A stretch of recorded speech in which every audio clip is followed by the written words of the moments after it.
gente, tudo bem? Eu me chamo Thaís, sou estudante de Biologia e te convido a vir aprender um pouco sobre planta C3 comigo.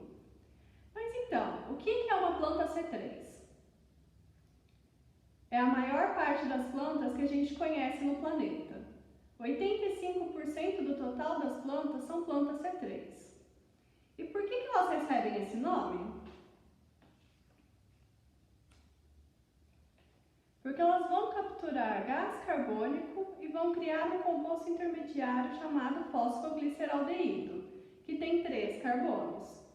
E esse composto de 3 carbonos pode se juntar com outro composto de 3 carbonos e a partir daí formar a glicose. E com isso a planta pode produzir celulose, pode produzir amido e ela também vai ter energia para sintetizar suas proteínas e assim por diante. Então, é a partir de um composto de 3 carbonos que a gente consegue criar matéria orgânica para a planta. Por isso, planta C3.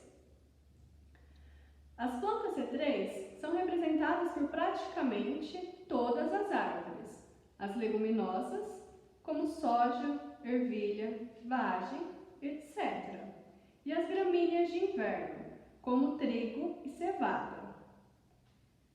O que acontece com a planta C3?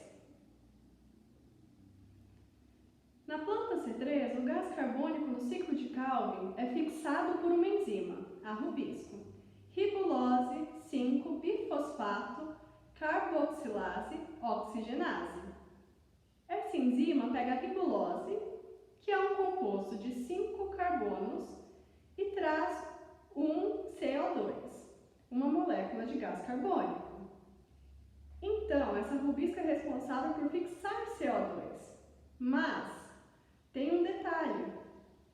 Olha o nomezinho dela, carboxilase oxigenase. Ao invés dessa enzima capturar o CO2, ela também pode pegar o O2 por engano, o gás oxigênio. E aí nós vamos ter um evento chamado fotorrespiração.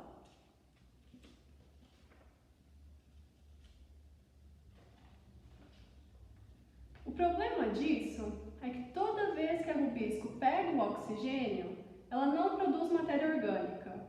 Então ela acaba meio que gastando energia sem que a planta produza algo em troca. E por que às vezes a planta pega esse O2?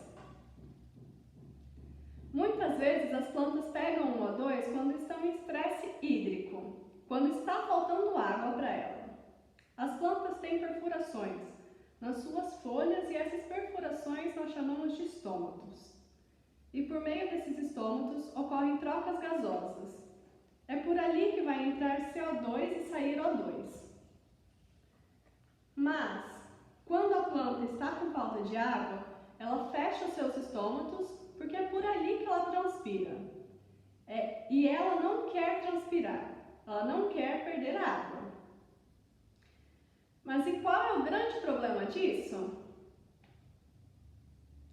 Quando a planta fecha o estômago, ela não consegue mais capturar CO2 lá fora. E como a fotossíntese estava rolando antes, tem muito gás oxigênio concentrado dentro da planta. E esse O2 que está dentro da folha começa a ser capturado pela rubisco. Então, ela começa a gastar energia à toa. Ela vai fazendo fotorrespiração e gastando energia. Então, o que eu quero que vocês guardem de planta C3 é que elas precisam de grande quantidade de água quando submetidas ao calor, para não gastar energia à toa. Depois que vocês viram sobre as plantas C3, vocês irão aprender comigo, Daiane, sobre as plantas C4. As plantas C4 são gramíneas tropicais. Alguns exemplos de plantas C4 são a cana-de-açúcar e o milho. Ao contrário das plantas C3, elas evitam a fotorrespiração e elas também são menos dependentes de água. Elas possuem melhor aproveitamento da matéria orgânica e o composto é de 4 carbonos. Ela tem dois mecanismos isolados anteriores para a produção de matéria orgânica. O primeiro, ela captura o CO2 e guarda em células especiais dentro da folha. Depois ela faz o ciclo de Calvin para depois produzir matéria orgânica. Mas se ela for submetida a um ambiente mais seco, falta de água, ela fecha os estômatos, mas como ela tem CO2 guardado dentro, com o estômago fechado, ela não vai fazer a fotorrespiração. E assim ela não vai pegar o O2. C4 porque ela captura 4 moléculas de CO2 e faz a partir dele compostos intermediários, que são o malato e o aspartato. São os primeiros intermediários estáveis detectáveis da fotossíntese em folhas de cana-de-açúcar e que o carbono 4 do malato subsequentemente torna-se o carbono 1 do 3-fosforoglicerato. Essa última transformação, que esta nova rota metabólica ocorre em dois tipos distintos de célula: as células do mesofilo e as células da bainha vascular. E aqui ficamos com as plantas C4. Bom, eu sou Giovanni e vocês acabaram de estudar um pouquinho sobre planta C3 e planta C4. Agora a gente vai ver um pouquinho sobre plantas CANs. CAN é uma sigla para o mecanismo ácido das crastuláceas. Bom, esse processo foi descoberto primeiro na família das crastuláceas, que são as suculentas. Elas são adaptadas para habitats com pouca disponibilidade de recursos hídricos. E a gente tem como exemplo os cactos, da família Cactácea, e a suculenta, da família Crastuláceas. Essas plantas, elas vivem no deserto, vivem em ambientes áridos e ambientes desérticos também. E elas têm um potencial de conseguir tolerar a falta de água. Elas guardam água em seus tecidos. E no caso das cactáceas, elas não têm folhas. Por isso, eles não transpiram tanto. Ela vai ter seu estômago no caule, e o caule que vai realizar o processo de fotossíntese. Nas suculentas, elas vão armazenar água em suas folhas suculentas, essas folhas modificadas que vocês podem ver. Bom, esse tipo de planta não pode de forma alguma perder água, então ela vai evitar ao máximo essa perca de água. Se ela abrir o seu estômago de dia, que é muito quente, ela começa a transpirar. Isso é um problema para a planta, que está quase sempre privada de água.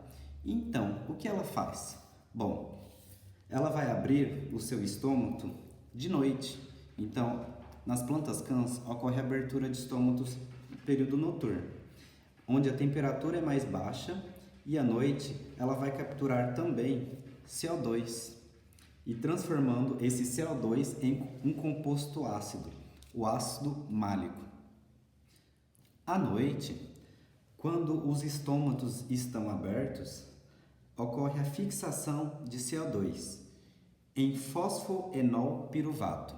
Bom, esse fosfoenol piruvato, ele forma o oxalocetato, que por fim é transformado rapidamente em malato e é estocado durante toda a noite nos vacúolos na forma de ácido málico.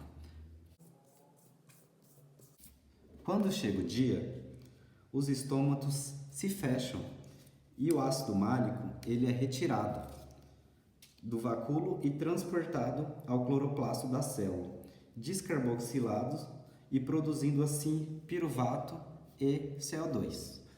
Então, durante o dia ocorre o processo inverso e o CO2 ele é então transferido para a ribulose 1,6 bifosfato, ou conhecida também como rubisco, do ciclo de Calvin, e o piruvato produzido pode ser convertido em açúcar e amido. Vamos falar um pouco sobre as características de cada planta.